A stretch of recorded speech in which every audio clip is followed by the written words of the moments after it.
Hello student, अभी हम त्रिभुज में हम अभी प्रश्न श्रृंखला 3.3 देखेंगे क्योंकि 3.2 हो चुका था। अभी हम 3.3 में पहला प्रश्न देखते हैं।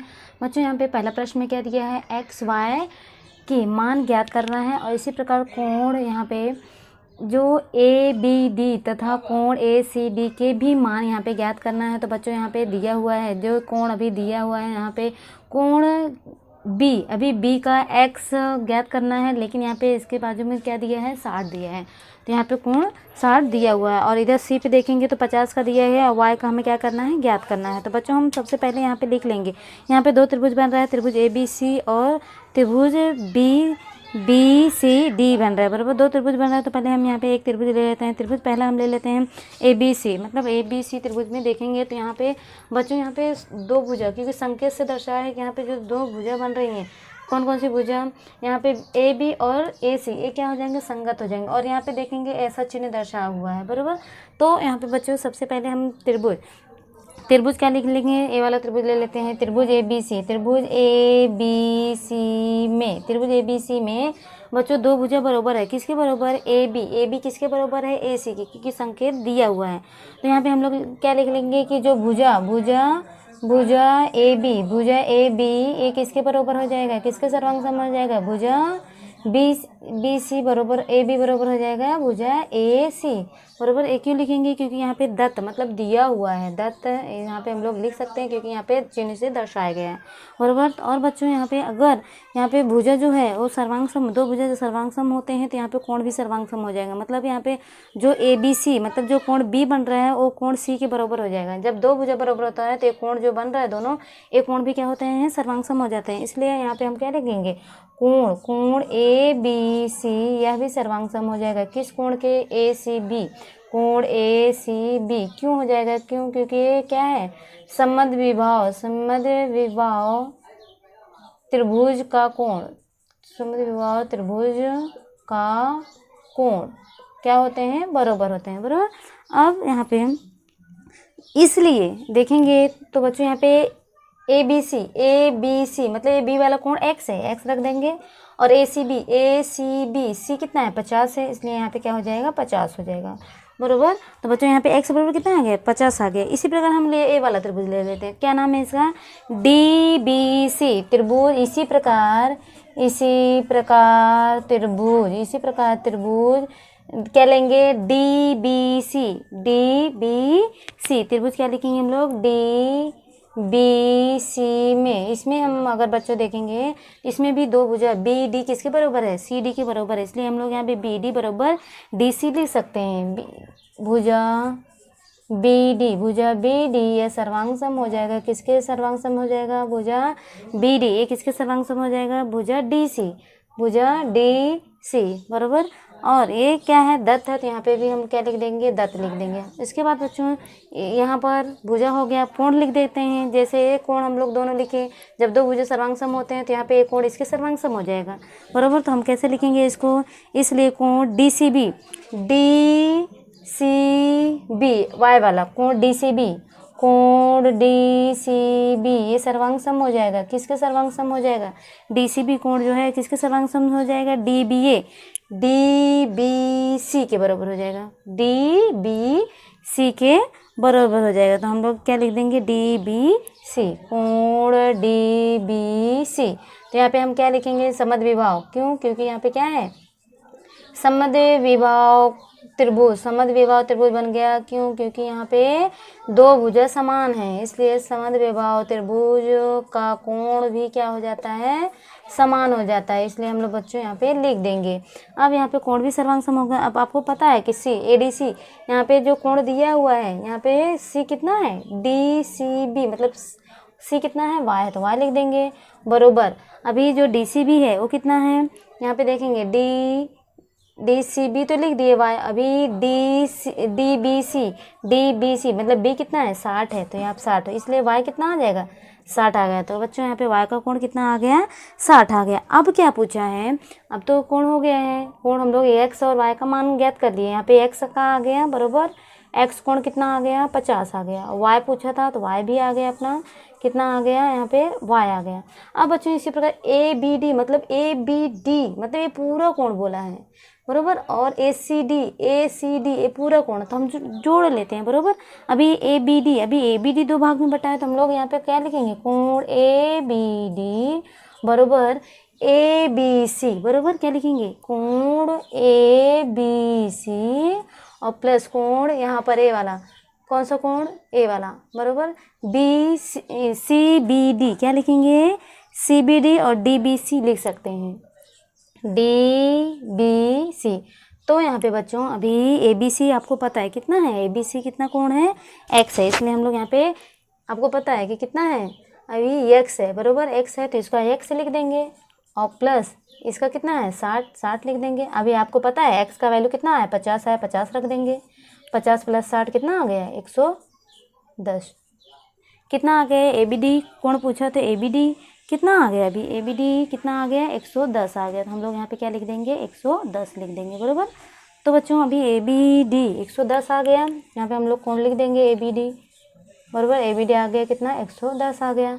अब 110 ए बी डी आ गया, अभी ये भी पूछा है ए सी डी, सेम इसी प्रकार ए सी डी लिख देंगे।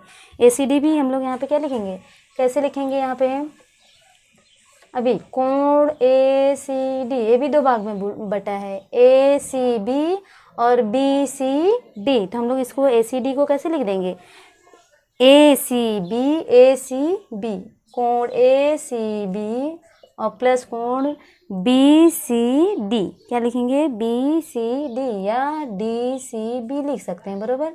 तो अभी यहाँ पे आपको पता है कि ए सी बी कितना 50 है तो यहाँ पे 50 आ जाएगा, प्लस ए कितना है वाई है तो यहाँ पे वाई आ जाएगा। आपको पता है वाई कितना आया है 60 आया है, वाई 60 आया यहाँ पे 60 रख देंगे बरोबर, कितना आ जाएगा 110 आ गया।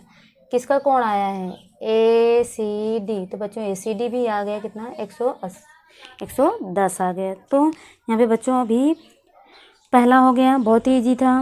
अभी x का मान 50 आया है, y का मान 60 आया है और ए बी डी कितना 110 आया है और ए सी डी भी 110 आएगा। तो बहुत ही इजी था बच्चों। और हम देख लेते हैं अभी क्वेश्चन नंबर, यहाँ पर पहला हो गया, अभी दूसरा देखते हैं। अभी दूसरे में क्या दिया हुआ है,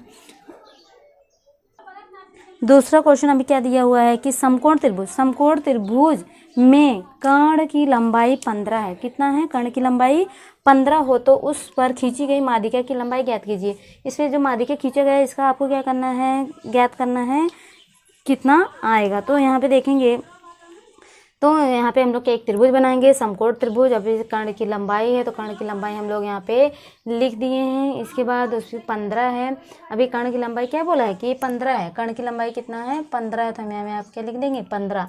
तो उस पर खींची गई माध्यिका मतलब इसका माध्यिका जो बी जो यहाँ पे खींचा गया है उसका क्या करना है हमें, माध्यिका जो खींचा गया है यहाँ पे हम डी लिख सकते हैं बराबर, यहाँ पे डी इसका नाम लिख देंगे। तो बी डी हमें माध्यिका ज्ञात करना है, माध्यिका की लंबाई ज्ञात करना है। तो हम क्या करेंगे, तो यहाँ पे बच्चों हम पहले लिख लेंगे कि क्या समकोण त्रिभुज क्या लिए हैं, त्रिभुज ए बी सी लिए हैं। तो त्रिभुज ए माना कि त्रिभुज ए बी सी ये क्या है माना, अभी हम लोग माने हैं तो माना त्रिभुज ए बी सी यह समकोण त्रिभुज है। क्या है यह समकोण त्रिभुज, यह समकोण त्रिभुज है। समकोण त्रिभुज बोला है तो समकोण त्रिभुज है, हम इसको ले लेते हैं।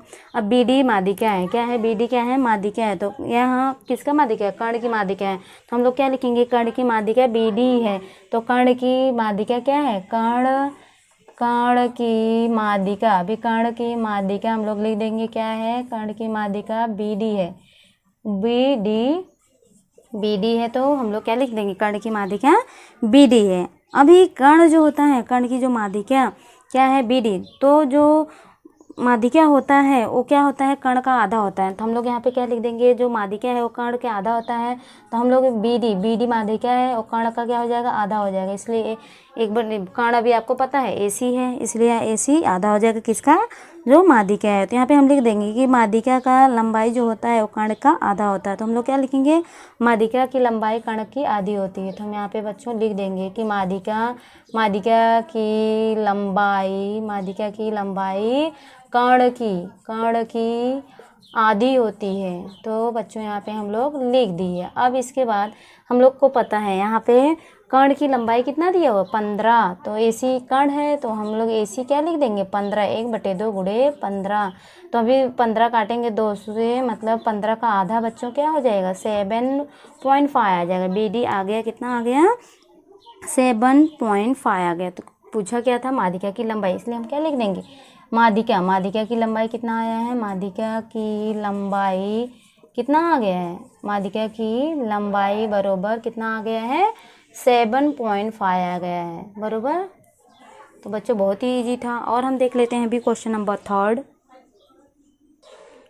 तो क्वेश्चन नंबर यहाँ पे 3 में देखेंगे बच्चों क्या दिया है, त्रिभुज PQR में कोण Q 90 है, PQ 12 है, QR 5 है तथा QS भुजा PR पर माध्यिका है।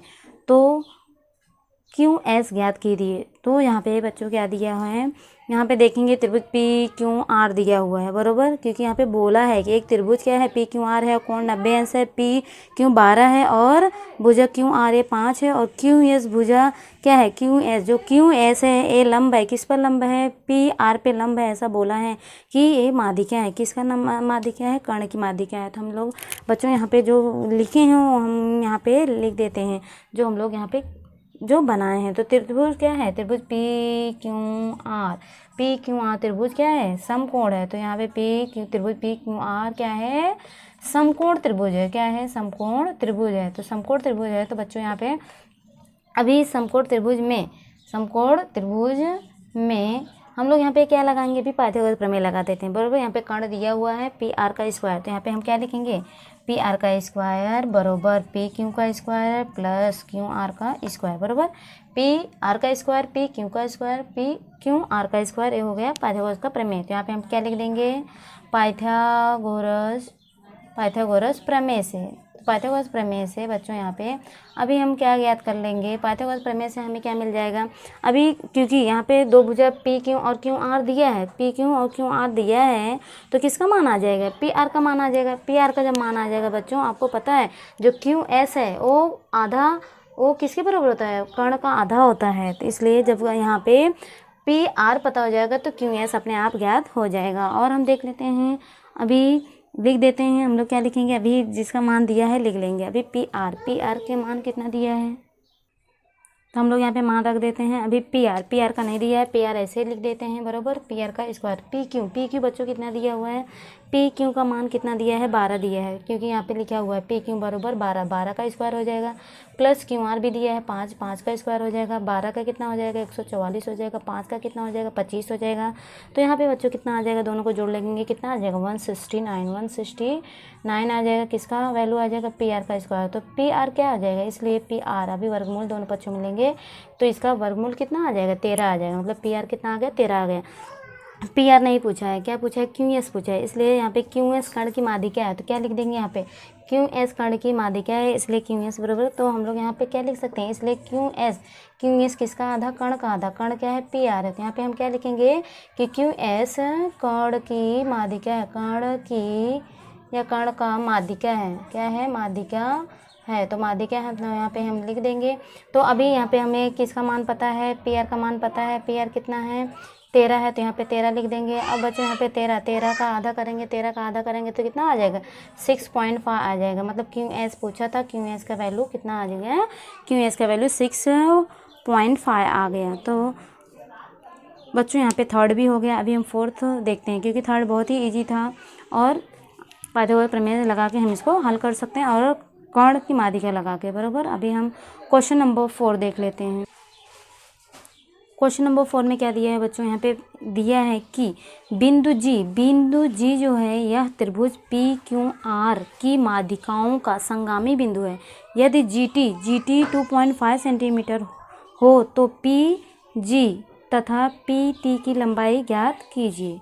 तो यहाँ पे हम लोग क्या करेंगे, अभी पहले हल कैसे करेंगे, अभी जो दिया है लिख लेंगे। अभी बिंदु G यह त्रिभुज किसका PQR की माध्यिकाओं का संगामी बिंदु है, हम पहले क्या करेंगे लिख लेंगे। तो बच्चों यहाँ पे क्या लिखेंगे बिंदु, अभी बिंदु कौन सा बिंदु G, यह क्या है कौन से त्रिभुज का, यह त्रिभुज PQR की माध्यिकाओं, क्या लिखेंगे, माध्यिकाओं का संगामी बिंदु है। क्या लिखेंगे, संगामी बिंदु है, क्योंकि बिंदु है इसलिए हम लोग यहाँ पे दिया हुआ है लिख लेंगे, बरोबर। इसके बाद बच्चों क्या लिखेंगे, यहाँ पे पॉइंट जी जो दिया है, जो बिंदु जी दिया है वो संगामी है। इसके बाद हम लोग यहाँ पे क्या लिखेंगे, इसे लिख देंगे कि जो बिंदु होता है माध्यिका का जो संगामी बिंदु होता है माध्यिकाओं को 2:1 अनुपात में विभाजित करता है। तो बच्चों हम यहाँ पे लिख देंगे, अभी 2 अनुपात है मतलब यहाँ पे पीजी और जीटी कितने, 2 अनुपात है। तो पीजी और बटे में जीटी ये कितने अनुपात में, 2:1 में। तो 2/1 में हम लिख सकते हैं। तो यहाँ पे हम क्यों लिखेंगे, क्यों ऐसे लिखेंगे, क्योंकि यहाँ पे जो माध्यिकाओं का संगामी बिंदु हम यहाँ पे लिख देंगे कि माध्यिकाओं का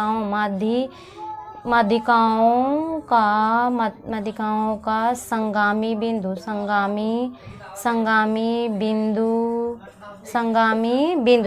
बिंदु क्या करता है, माध्यिकाओं को 2:1 में क्या लिखेंगे, माध्यिकाओं को यहाँ पे हम क्या लिखेंगे, माध्यिकाओं को 2:1 में विभाजित करता है। क्या करता है, विभाजित करता है। तो यहाँ पे बच्चों हम लिख लेंगे विभाजित करता है। तो यहाँ पे विभाजित हो गया है।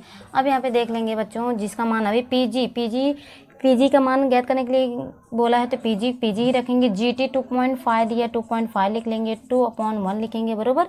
अब क्रॉस मल्टीप्लाई पीजी का 1 में करेंगे तो पीजी आ जाएगा, बराबर। 2 मल्टीप्लाई क्या करेंगे, 2.5 क्रॉस मल्टीप्लाई तो पीजी कितना आ जाएगा बच्चों, अभी 2 का गुणा 2.5 में करेंगे तो कितना आ जाएगा, 5 आएगा, बराबर। पीजी आ गया, पीजी कितना आ गया, 5 आ गया। पीजी पूछा था, अब पीटी तो अभी यहाँ पे बच्चों पीटी ज्ञात करना है। पीटी 2 भाग में बटा हुआ है, तो पीटी बराबर किस में, पीजी और जीटी में। तो हम लोग क्या लिख देंगे, पीजी प्लस जीटी। तो यहाँ पे हमें पीजी 5 आया, 5 लिख देंगे। जीटी पता है आपको कितना, 2.5 है, 2.5 लिख देंगे। दोनों को ऐड करेंगे इतना आएगा, 7.5 आ जाएगा, बराबर। पीटी आ गया, पीटी कितना आ गया, 7.5 आएगा। तो बच्चों यहाँ पे 7.5 आ गया पीटी का वैल्यू, पीजी का आ गया कितना, 5 आ गया, बराबर। अभी ये चौथा क्वेश्चन भी हो गया। अभी बच्चों हम लोग नेक्स्ट जो प्रश्न संग्रह देखेंगे, नेक्स्ट प्रश्न संग्रह अपना अभी ये खत्म हो चुका है। तो प्रश्न संग्रह नेक्स्ट हम लोग 3.5 देखेंगे। कोई डाउट रहेगा बच्चों आप कमेंट कर सकते हैं। धन्यवाद।